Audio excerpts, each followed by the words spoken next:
ko'rgan bo'lsanglar o'rtoqlar, mana masjidga mishuklarni polni Xitoydan olib kirib qo'yganmiz deb to'ldirib skidga qilib bermoqchi bo'ldim. Asliga hozir bitta qopni ochib, mana bu qopni ochamiz-da, obzorni ko'rsatib bermasam bo'lmaydi. Nima borligiga menimcha hamma qiziqyapti qizlar. Mana masjidda preslangan.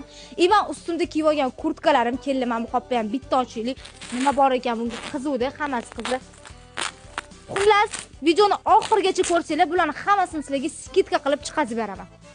Tadam o'rtoqlar, narxini sraz aytaman, obzordan oldin 135 ming so'mga chiqarib bordik. Mana shu kurtkalarimizni tasavvur qilsam, o'zim isib ketyapman. Juda ham issiq, mazza qilib kiysanglar bo'ladi. 3 xil modelda, har xil ranglarda olib kirganmiz. Kelinglar tezroq obzor qilib bering, qiziqib ketyapman boru.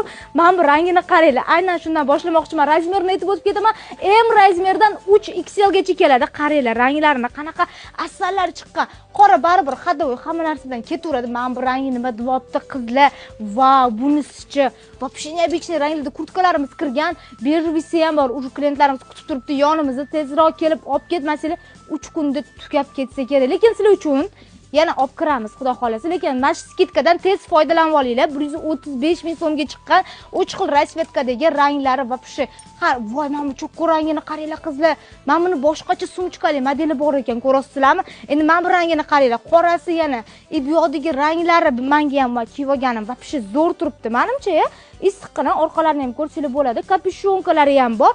Aytib o'tganimdek, narxlari 135 ming so'm va razmerlariga keladigan bo'lsak, M razmerdan 3XL gacha razmerlari mavjud. Bu skidkamiz ham onlaynga ham offlaynga ham amal qiladi o'rtoqlar. Mana masjidda shuncha bor, hammasi sizlarni kutib turibdi.